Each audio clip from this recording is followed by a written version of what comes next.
नमस्कार, आप सभी का महर्षि गौतम सीनियर सेकेंडरी विद्यालय के डिजिटल मंच पर हार्दिक स्वागत है। आज हम कक्षा 12 में हिंदी विषय के अंतर्गत अलंकार का तीसरा भाग करने जा रहे हैं। अब तक हमने जो है अलंकार के अनुप्रास अलंकार, यमक अलंकार तक का हमने कर लिया था। अब हम आगे का पाठ पढ़ते हैं। तो चलिए आइए करते हैं, अगला भाग करते हैं। आज हम करेंगे श्लेष अलंकार। क्या करेंगे? श्लेष अलंकार। श्लेष अलंकार का अर्थ क्या होता है? चिपका हुआ। श्लेष का मतलब ही क्या होता है? चिपका हुआ। ठीक है, पहले समझ लेते हैं। श्लेष, श्लेष का अर्थ है चिपका हुआ, यानी कि उस शब्द का अर्थ जो क्या है, उस शब्द में चिपका हुआ है। वह शब्द चाहे एक बार आया है, लेकिन उसके साथ कई सारे अर्थ क्या हो रहे हैं? चिपके हुए, मिले हुए हैं। तो उसमें क्या होता है? श्लेष अलंकार होता है। श्लेष अलंकार अपने आप की एक अलग विशेषता रखता है। उसमें जो है क्या करता है कि काव्य सौंदर्य के एक बार ही वो शब्द प्रयुक्त होता है, परंतु वह क्या होता है? प्रत्येक के लिए अलग अलग महत्व रखता है। तो चलिए आज हम देखते हैं श्लेष अलंकार। श्लेष का अर्थ सबसे पहले लिख लेते हैं हम, चिपकना। ठीक है, क्या लिख लेते हैं? चिपकना, जिससे हमें पता चले चिपकना। अब ये चिपका हुआ क्या है? उसका अर्थ है। क्या है? अर्थ है। तो अब हम इसके अंतर्गत लिखेंगे कि श्लेष अलंकार में, इस अलंकार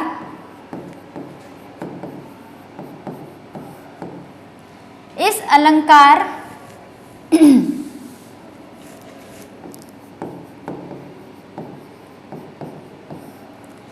अलंकार में शब्द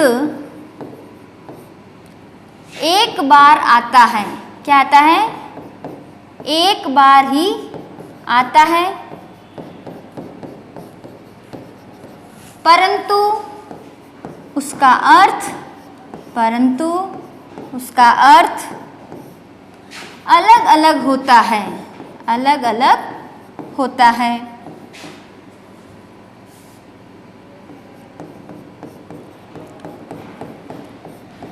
ये श्लेष अलंकार की विशेषता है। क्या है? श्लेष अलंकार की विशेषता है कि शब्द एक बार है, परंतु क्या आएगा? उसका अर्थ अलग अलग आता है।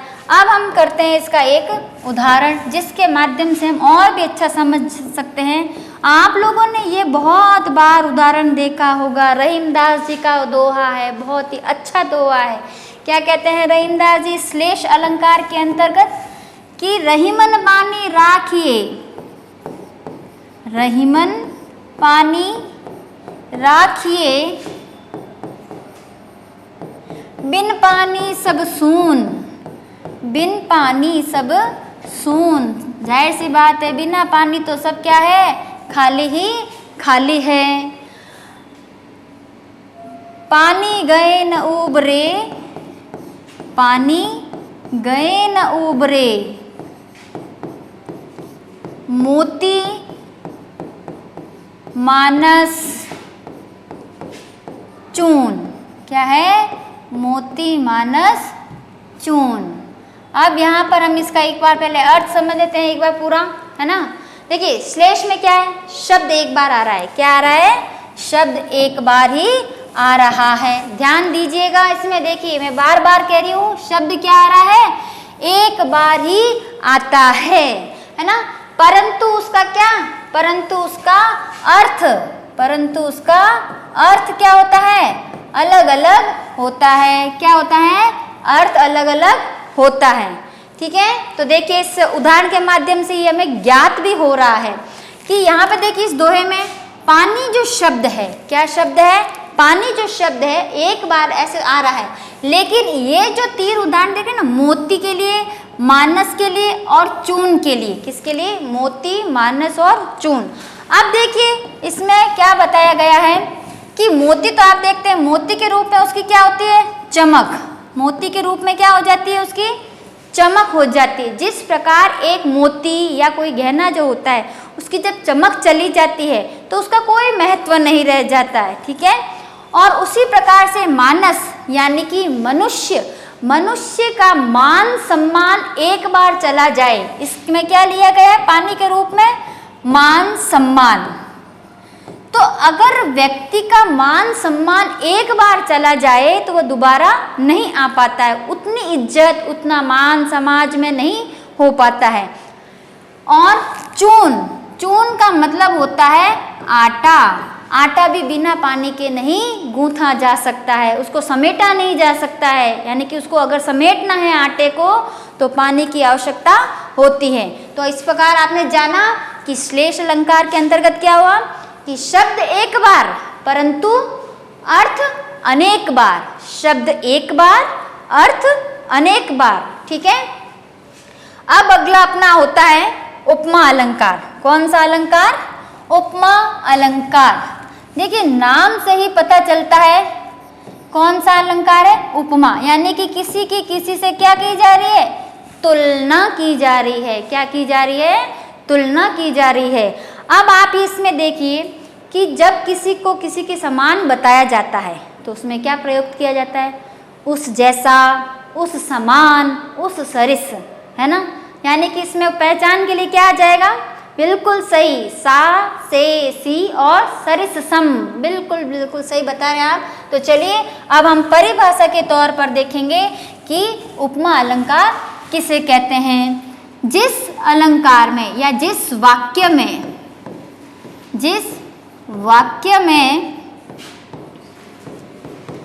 क्या हो, किसी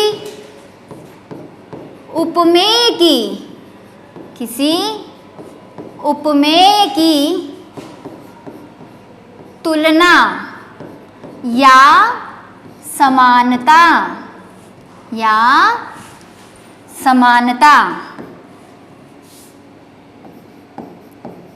क्या की जाए, समानता की जाए। उपमेय की तुलना उपमान से की जाए। क्या की जाए? उपमान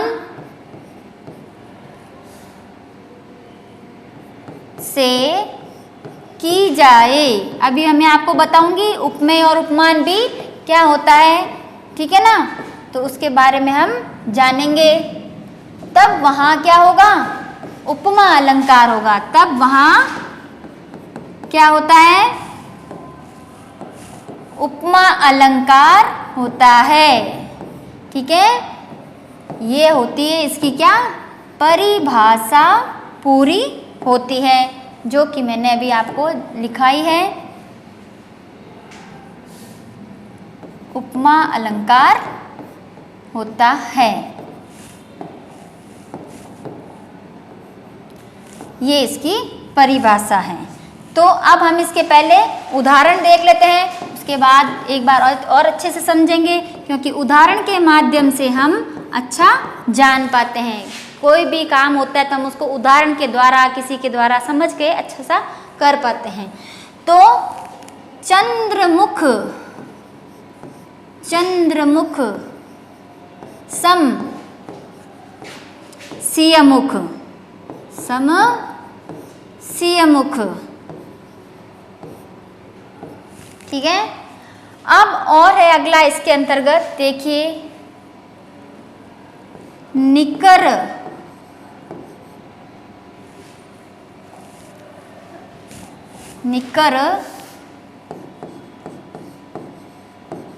सरिस, निकर सरिस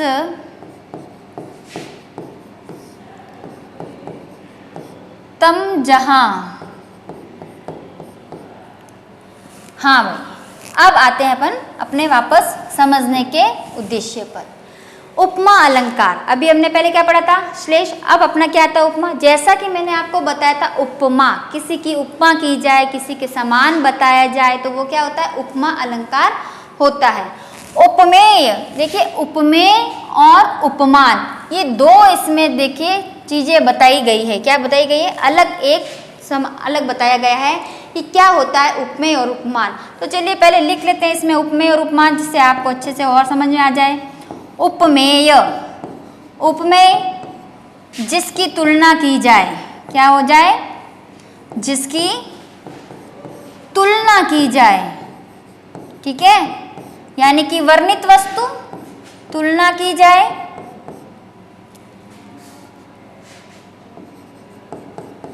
अर्थात क्या आ जाती है, वर्णित वस्तु। उसके बाद में क्या आ जाएगा नंबर 2 पे, उपमान। क्या आ जाएगा, उपमान। जिससे तुलना की जाए, जिसकी तुलना तो हो गई, अब किसी से तो उसकी तुलना कर रहे हैं ना, जिससे तुलना की जाए, ठीक है, क्या की जाए, तुलना की जाए, ये होता है। इसके पश्चात इसकी पहचान,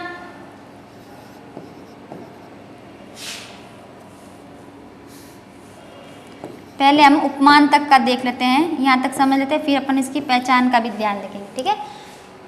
आप देखिए इसके अंतर्गत उपमेय की समानता किससे की जाए, उपमान से की जाए। अब उपमेय देखिए इसमें क्या है, यहाँ पे किसकी हो रहा है, सिया के मुख की, क्या हो रहा है, सिया मुख, यानी कि जो सीता का चेहरा है, मुख है, वो किसके समान बताया जा रहा है, किसके समान बताया जा रहा है, चंद्र के समान। कैसा, चंद्र के समान बताया जाए। चंद्रमा कितना होता है, सुंदर, शीतल, एकदम पूरा गोल, वैसा ही सुंदर सा बताया जा रहा है।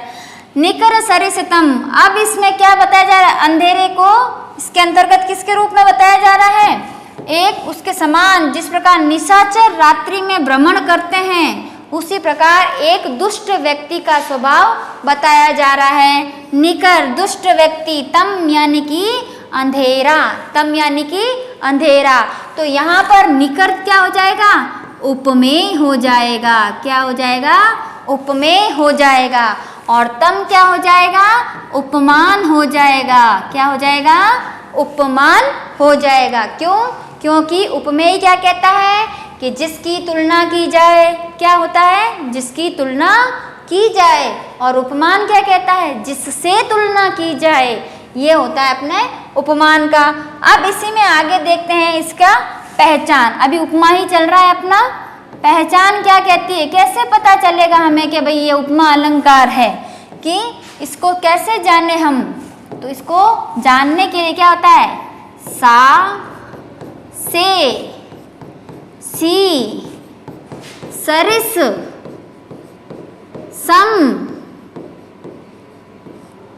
इन वाक्यों का प्रयोग होगा।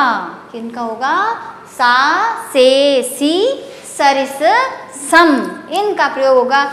जहाँ कहीं भी आपको ये काव्य की पंक्तियों के मध्य में ये दिखाई दे जाए, क्या चीज, सा, से, सी और सरिस और सम, तो वहाँ पर कौन सा अलंकार होगा, उपमा अलंकार होगा। ये इसकी पहचान है। अब इसका गुण धर्म क्या कहता है, समानता का क्या कहता है, कि ये कहता है समानता में, या समान धर्म कह लीजिए, तो ये कहता है सीधी सी बात अपने, ये कहता है कि समान गुण दर्शाएं। क्या बताएं, समान गुण। वो गुण कौन कौन से, वो गुण है अपने रंग, यानी कि किसी का रंग होना, किसी का रूप होना, किसी के स्वभाव का, ये सब क्या बताता है, उसके बारे में बतलाता है कि कैसा होना चाहिए। तो ये हमारा उपमान के बारे में उपमा के समय बता रहा है। ये उपमा के पहचान चिन्ह है, जिससे हमें ज्ञात होता है कि उपमा अलंकार है या नहीं है। अब नेक्स्ट अपना आता है रूपक अलंकार। कौन सा अलंकार, रूपक अलंकार। नंबर 5 पे रूपक अलंकार आता है। रूपक में क्या होता है, पहले हम परिभाषा देख लेते हैं। जहां पर उपमेय, देखिए अब तो आपको पता चल गया होगा ना, उपमेय का मतलब क्या होता है, वर्णित वस्तु, जिसकी किसी की क्या कही जाए, उसमें बताया जाए, तुलना की जाए। उपमेय का उपमान उपमेय का उपमान में अभिन्न अर्थ, अभिन्न अर्थ क्या किया जाए? आरोपित। क्या किया जाए? आरोपित किया जाए। ये सबसे मुख्य बात है। किया जाए तो वहाँ क्या होगा? रूपक अलंकार होगा। तो वहाँ पर क्या होगा? रूपक अलंकार होगा, है ना? ये तो बिल्कुल सरल है। रूपक अलंकार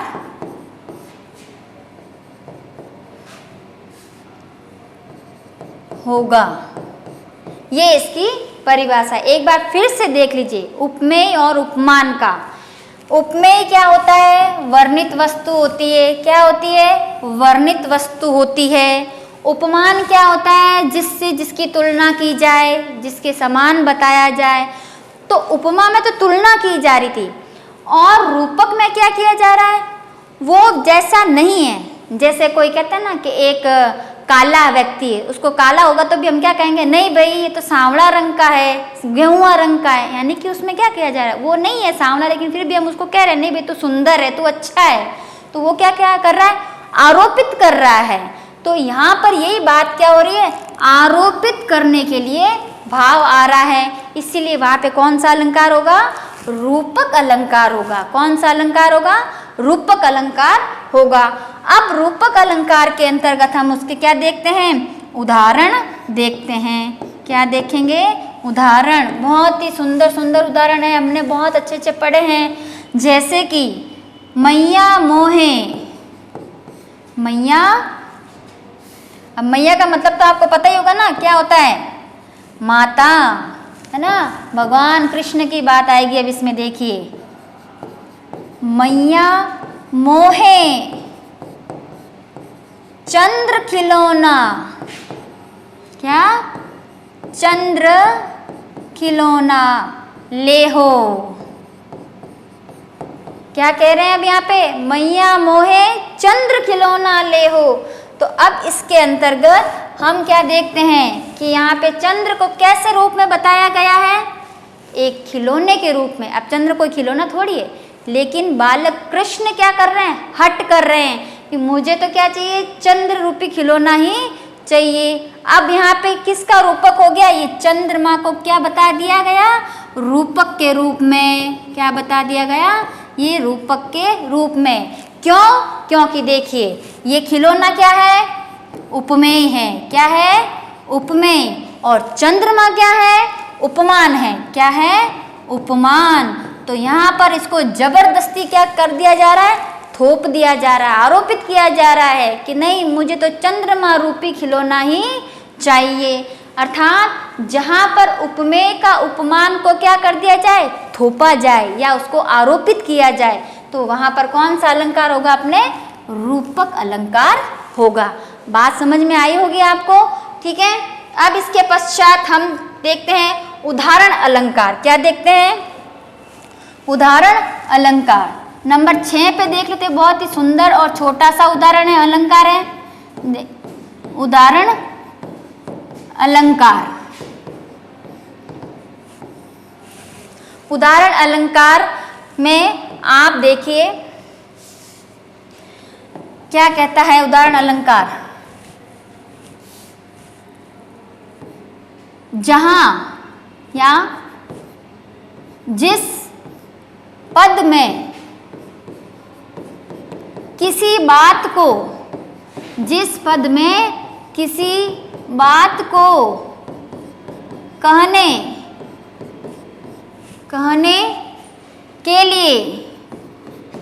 के लिए किसी उदाहरण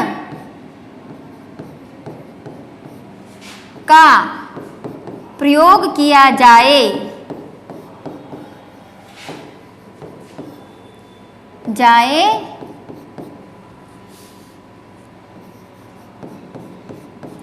तो वहाँ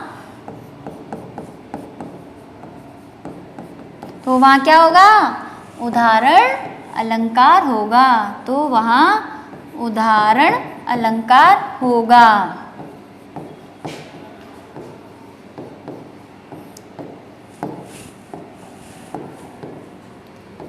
ठीक है, ये तो है अपने उदाहरण अलंकार की परिभाषा। पहले हम इसका एक उदाहरण लिख लेते हैं। उदाहरण अलंकार में भी उदाहरण, जिससे क्या होता है हमें अच्छे से समझ में आ जाए।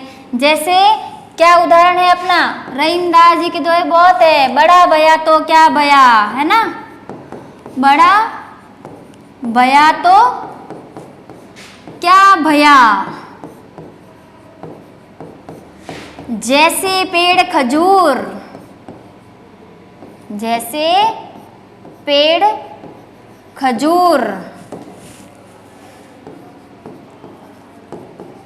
पंथी को छाया नहीं,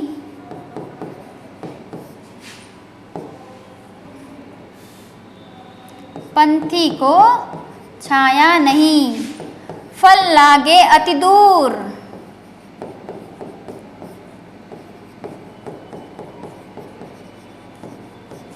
ये इसका उदाहरण है अपने। तो अब इसके अंतर्गत देखिए, उदाहरण में क्या कहा जाता है। उदाहरण बहुत सरल उदाहरण अलंकार, देखिए समझ में भी आ जाता है कि जिस पद में किसी बात को कहने के लिए, क्या कहने के लिए उदाहरण का प्रयोग किया जाए, तो वहाँ पर क्या होता है, उदाहरण अलंकार का प्रयोग किया जाता है। सीधी सी बात देखिए इसमें कि बड़ा हुआ तो क्या हुआ, जैसे पेड़ खजूर के, पेड़ का खजूर का जो पेड़ होता है वो भी क्या होता है, बहुत बड़ा होता है, लेकिन किसी काम का नहीं होता है। जैसे पंथी का मतलब क्या है यहाँ पे, पंथी का अर्थ होता है राहगीर। क्या होता है, राहगीर।